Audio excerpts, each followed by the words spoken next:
tengo iniciativa hoy Hoy está sin iniciativa. de temas etéreos. A veces nos da por hablar del programa y su impacto o no impacto, su impacto o su inimpacto. En este fin de semana me fui a una actividad social que consistió en entrega de un libro en un lugar de San José, tipo café, pero muy interesante. Y resulta que me sentaron a la galleta. Me sentaron en sitio preferencial. En una mesa donde avisaron a las demás personas que quién era yo para que no se asustaran con mis impertinencias, supongo. Y entonces resulta que había una pareja joven, muy simpáticos ellos, muy simpáticos.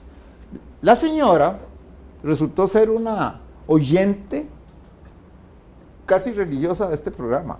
Entonces, y tan inteligente ella que yo decía, ¿cómo es posible? Sin embargo, ¿Cómo se minimiza? Pero a mí el otro día me sacaron de un supermercado un señor para presentarme ante su señora porque nos oían todos los días. Bueno, ese tipo de cosas. Pero un día esto me pasó, estaba yo en la universidad, en una dependencia de la universidad, haciendo una gestión. Y el momento en que empezaba, en que ya había sido atendido por alguien y esa persona estaba haciendo la parte suya de llenar unos formularios, me suena el teléfono y al contestar me encuentro con que es una vieja amiga que me pedía ayuda, una consulta me quería hacer, que era un poquito compleja y yo con mucho gusto empecé a respondérsela porque ya no tenía nada que hacer sino esperar que el que me atendía terminara, y en eso entra una personalidad universitaria que no se tomó el trabajo de pensar en que yo estaba enfrascado en una conversación telefónica, bueno, pero de todos modos me espeta así, mira, todavía estás ahí pelando el ojo. Entonces, como yo estaba hablando con otra persona, yo me volví y le hice con una seña con los dedos, así que no. Pero no que no estaba, que yo no estoy empelando el ojo, le quise decir. Pero no pude hacer más porque tenía que ponerle atención a la persona que me estaba consultando. Y la personalidad desapareció pero entonces la crítica era contra pelando el ojo. Bueno, ahora verás. Contra los colegas.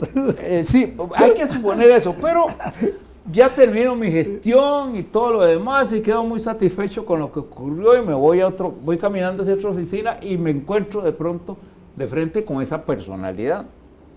Y esta personalidad me dice, mira, te felicito porque ya dejaste eso. Y empezó a hablarme mal de este programa. Y claro, él no entendía que yo le había dicho que no. Él me felicitaba porque lo había dejado. Sí, claro. Sí. Y claro, él no entendía que yo le había dicho que no era pelando el ojo, era otra cosa. Pero pensándolo bien, dije yo, mira, este tipo está pelmazo porque prefiero que no nos vuelva a oír. Yo me había dicho, así es la cosa. Sí, así es la cosa. Ya no estoy ahí. Sí. Pero esas confusiones que dice uno, bueno, yo, conste, es una personalidad universitaria, pero no todo lo que brilla es oro, es decir, ni todo lo que es vaca es toro, como decían. No. Yo confieso que no me he encontrado en ningún criterio así tan negativo. Siempre me paran y me preguntan y me hablan y me va a tomar una foto con usted como hacen ahora. Y con palito de selfie, así le he visto. No, pero hablando de ese otro programa, es de un programa inteligente. Sí, claro. Súper bien preparado. Inteligentemente preparado, porque todo ahí es, hasta las canciones, todo está hecho de Pelando el Ojo. Ese es un programita que se las trae en términos de la preparación que tiene el equipo que tienen ahí, que son un montón de gente, la música, todo, la imitación de los personajes, lo que dice cada personaje, lo dicen. Claro. Estudiado el personaje, es un trabajo verdaderamente fino. Es decir, es como y las imitaciones son muy bien logradas. Por dicha no nos imitan a nosotros. A mí sí me imitan. A cada rato me imitan. Y a don Alberto lo imitaba. Alberto sí es cierto. Sí. Hay una cosa que a mí no me gusta. en Pelando, único realmente, que invitan a Pepe Figueroa cierto, eso es algo y lo ponen a hablar, no me parece, es una falta de respeto. Eso es algo que yo me pregunto si, no me si parece. tiene... Bueno, cuando lo ponían como agorero estaba bonito, porque lo traían así como un alma que lo traían del cielo a proyectar, digamos, lo que él veía el panorama, está bien. Pero Pero a veces lo ponen a opinar de lo cotidiano. Sí, exacto. no sé, a mí me suena, bueno, confieso que es que yo fui muy cercano a Sí, Pepe bueno, y de veras es eso. me siento mal, ¿verdad? Con eso, esa es la verdad, porque tal vez a mucha gente no le importa. Pero bueno, la verdad es que este tipo de programa, ese tipo de programa, uno no puede ir demasiado lejos en exigencias porque además va dirigido a un público muy amplio. Esa es la primera cosa. Claro. Y entonces no puede pedirles que se limiten mucho. Por otro lado, bueno, había un personaje, hay un cantante que lo asesinaron en Guatemala, ¿cómo se llama? Sí, claro. Cabral. A Cabral, Sí, que Cabral. ya muerto, lo seguían imitando, pero lo que lo ponían a decir no era impertinente, a mí me parecía bien, igual me podían poner a Rousseau, pero la gente no iba a saber quién era Rousseau. Claro, Entonces, claro. pero ese tipo de cosas... De pronto podían pensar que era un ruso. Yo me acuerdo cuando estaba el programa La Patada, que era un programa humorístico muy duro a veces. Yo era muy amigo de Parmenio Medina y mi amistad con él nació de una cosa totalmente fortuita. Resulta que una vez a una empresa editorial publicó un libro mío y el libro imprimió muchos ejemplares y supongo que se les paró el pelo pensando que cómo hacían para salir de ello. Entonces le contrataron a Parmenio para que en su programa le hiciera propaganda al libro. Cosa para mí inusitada. Entonces me pidieron que fuera a hablar con Parmenio y ahí lo conocí. Y de veras Parmenio cogió aquel libro y entonces lo usaba mucho, porque yo decía muchas tonteras en el libro, entonces a él le quedaba muy fácil repetir las tonteras. Se llamaba Mi Pequeño Bazar. El asunto es que de ahí nació una gran amistad. El viejo, ese libro fue hace mucho. Sí, entonces, él de pronto decía, como es el filósofo de la plebe, y soltaba ahí una cosa del libro. El asunto está en que nos hicimos muy amigos y yo lo estimé mucho, y departíamos bastante y todas las cosas. De pronto un día me di cuenta de que había dos personas muy pedantes en la Universidad de Costa Rica que habían creado en Radio Universidad un programa humorístico para sabotear a la misma hora que la patada. Era evidente que le estaban, incluso la descripción que hacían de su propio programa era pedante, porque sin decirlo hablaban mal del humorismo de la patada. La verdad es que, bueno, pasa el tiempo y siguen en esas y yo no sé qué pasó más hasta que el día cuando asesinan a Parmenio, aquí cerca hubo una manifestación enorme y hubo otra también en el Parque Nacional de protesta por eso. Y en ambas yo vi a esos dos individuos rasgándose las vestiduras. Le habían estado haciendo la guerra a Parmenio, pero estaban ahí. Y ahora estaban exhibiéndose ahí como dolientes que no lo eran, porque si no... Sí, claro. De ese tipo. Y es que un programa de esa índole es lo que es. No puede ser otra cosa. Y entonces pedirle un vuelo académico, algunas cosas, no se vale. Morir sobre un peñón abandonado con las alas tendidas para el cielo. No es igual que una tertulia como esta, es igual, tiene claro, una línea. Porque si vamos a hablar de la pianidad del piano, como hacía don Constantino Láscaris, la gente paga. Es la meseidad de la mesa. La meseidad. Dígame, Vladimir, ¿cuál es la meseidad de la mesa? Me dice un día. Ese tipo de cosas. Así era. ¿Cuál era la esencia de la mesa? La taseidad de la tasa. Sí, claro. Más o menos, ¿no? Pero no del impuesto. También lo oí una vez decir en un auditorio que estaba lleno de gente, los muchachos que estábamos ahí en el auditorio Estudios Generales, Y en eso empieza a bajar por un lado su hija Tatiana, sí, muy bonita, en Sí, esa sí, época. claro. Empieza a bajar y empieza el auditorio a hacer, en la forma más Evidente. estilizada de que a todos los vulgar. muchachos les gustaba la niña. Y entonces suspende el Ascaris la conferencia y dice, denme a sus mamás y les doy algo parecido. ¡Ah, la música! Bueno, lo digo públicamente porque fue en auditorio público, él no tuvo empacho para decirlo. Ahora que recordaba cuando estábamos en Costa Rica, cuando alguien había perdido una materia, se lo sentaron en la biscuit.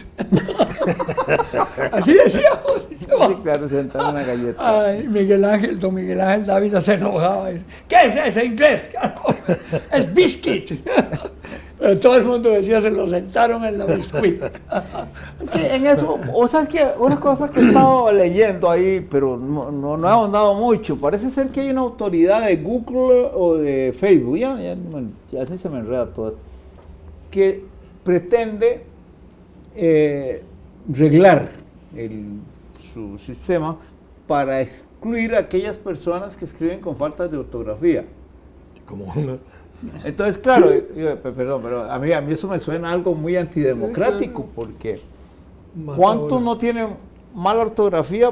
¿Por qué razones se tienen? Pero muchos es sencillamente porque les ha tocado, por razones sociales, ir a escuelas muy malas. Entonces, eso es antidemocrático. Ve que es raro. No solo eso, sino porque también no solo sean malas las escuelas y malos los profesores, sino porque no les enseñan ni a leer siquiera. Sí, sí, así es. Mi Y papá... aun cuando los computadores hoy traen correctores automáticos, ¿verdad? Siempre va el dedazo ahí, muy fácil. Mi papá siempre decía, él tenía muy mala letra, y decía, solo los tontos tienen buena letra. ¿Por qué le decía a mi mamá que tenía letra? Porque solo los tontos, no, usted es mujer, tontos, dije. Solo los tontos tienen buena letra. Bueno, es que antes se practicaba la caligrafía. Sí, claro. Y hay gente que tiene letra muy linda. Sí, claro. Yo me acostumbré a una cosa que posiblemente ustedes no les pasó igual, que tomaba notas en la universidad y entonces aprendí a escribir imprenta, porque después no entendía lo que había tomado. Entonces empecé a escribir y se me pegó eso y ya todo lo escribo así. Ya yo no puedo escribir. La computadora me deformó mi letra. También. Yo tenía una letra pequeñita pero bonita, digamos, y yo la podía leer. Y aprendí a escribir a máquina muy temprano, porque mamá tuvo, digamos, la inteligencia, digámoslo así, de ponerme en un curso de mecanografía cuando yo tenía como 12 años. Y entonces yo aprendí a escribir y con todos los dedos, y siempre lo he hecho bien. Y así hasta el año 86, que fue cuando tuve mi primera computadora, y después empecé ya a escribir con computadora, y a partir de ese momento empecé a deformar mi letra. Y ahora tengo una letra espantosa, ¿verdad? Si yo escribo, de pronto pasa un tiempo y me cuesta entender lo que yo escribo. Oíme, yo nunca Sobre todo cuando escribo rápido. Yo nunca aprendí mecanografía. Y realmente con estos dos y escribía rapidísimo como periodista de afición. Me parece haber visto a Adolfo Herrera García, el gran escritor. Ese era con esto, nada más. Con dos dedos. Sí. Así, una cosa impresionante. Sí, popa. Y todo el mundo lo veía en La Nación. Y a otro periodista con un solo dedo. Bueno, ya Increíble esa cosa, sí. Manuel Formoso, viejo, escribía con estos y con estos. ¿Cómo? Con estos y con estos. Manuel Formoso Peña. Sí, Manuel Formoso Peña. Yo siempre tuve una letra pésima desde el primer grado, fue una de mis tragedias, pero verdaderamente seria y la maestra... Ya ves, sos inteligente, tenía razón mi papá. La maestra se hacía lo posible por... Corregirte. Pero nunca tuvieron, en esa época no pensaban en la letra, ¿cómo se llama? La caligrafía. Imprenta. Imprenta, sí. Hagamos una pausa. ¿Fue su batería? Se me fue mi batería. Al aparato, no a él.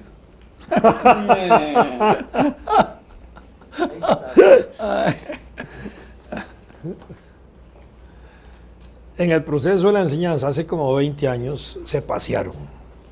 Porque cuando pasaron de fonético a de creolí, ahí... No, y cuando el carajillo mayor mío, que ahora tiene 43 años, ese carajo lo enseñaron a escribir solo en imprenta. Okay. Bueno, esa es otra cosa. Bueno, eso es una tragedia esa Sí, caraja. a mí eso de la letra fue, como decía, fue una tragedia tremenda. Y claro, eso hizo que empezara a buscar recursos, subterfugio, formas de salir del paso. Claro que la computadora me resolvió el problema de manera definitiva. Es algo que marca. Sin embargo, ya adulto, empezó a entrarme flojo. Y con tal de que yo entienda lo que escribo, porque generalmente lo que escribo para los demás lo escribo a máquina, ¿verdad? Sí, claro. Entonces ahí se acabó el problema. A mí me ocurrió una cosa también que a ratos tuvo matices divertidos cuando estuve llevando un curso elemental de ruso para leer química orgánica en ruso. Para leer química orgánica en ruso, no para hablar ruso, porque ella. Sí. Y entonces resulta que me aprendí el alfabeto cirílico. Y empecé a usarlo para ejercitarme a la hora de escribir ciertas cosas en español, es decir, cierta transliteración. Y entonces, había unas reuniones en la universidad en la que había un colega, un decano, que se me sentaba al lado y yo veía que se pasaba viendo por encima del hombro lo que estaba escribiendo. Entonces lo fregué escribiendo el alfabeto cirílico porque me da lo mismo. Sí, claro. Pero un día estaba yo en una reunión como vicerrector, no, era ya rector, y apareció una secretaria y me dijo que estaba un señor afuera esperando, que había venido a buscar un cheque que yo tenía que emitir a favor de una empresa que me había suministrado una caja de vino, creo que era.